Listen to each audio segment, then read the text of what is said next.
ইরানের নতুন সর্বোচ্চ নেতা মোজতবা খামেনির অধীনে ইরান সোমবার প্রথম দফায় ইসরায়েলের দিকে ক্ষেপণাস্ত্র নিক্ষেপ করেছে। ইরানের রাষ্ট্রীয় সম্প্রচার মাধ্যম IRIB তাদের টেলিগ্রাম চ্যানেলে দেওয়া এক পোস্টে এ তথ্য জানিয়েছে।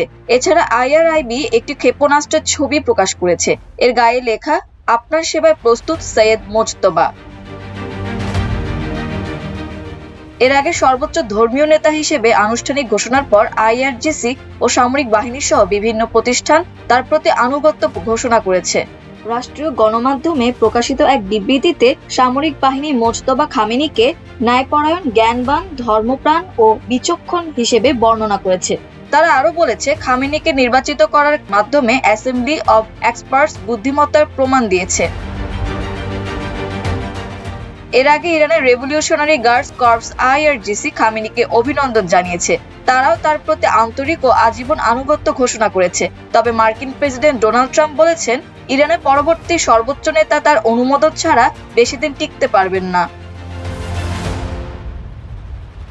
বিমান হামলায় নিহত সর্বোচ্চ নেতা আয়াতুল্লাহ আলী খামেনির উত্তরসূরি নির্বাচনের ক্ষেত্রে তেহরানকে আগে তার সম্মতি নিতে হবে বলেও হুঁশিয়ারি দেন ট্রাম্প।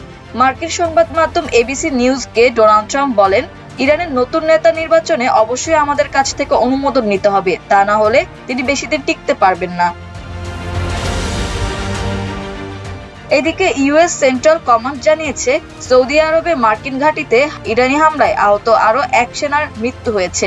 28 ফেব্রুয়ারি ইরানকে লক্ষ্য করে যুক্তরাষ্ট্র ও ইসরায়েল হামলা চালানোর পর যুদ্ধ শুরু হয়। যুদ্ধ শুরুর পর থেকে এ নিয়ে মোট 7 জন মার্কিন সেনার মৃত্যু হলো।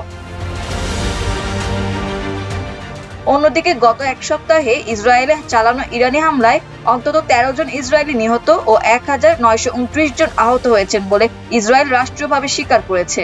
ইসরায়েলি স্বাস্থ্য মন্ত্রণালয় এক বিবৃতিতে জানিয়েছে, গত 24 ঘন্টায় ইরানের হামলায় আরও 157 জন আহত হয়েছেন। বর্তমানে 112 জনের মতো হাসপাতালে চিকিৎসাধীন। এর মধ্যে 9 জনের অবস্থা আশঙ্কাজনক। মাল্টিমিডিয়া ডেস্ক, আমার দেশ।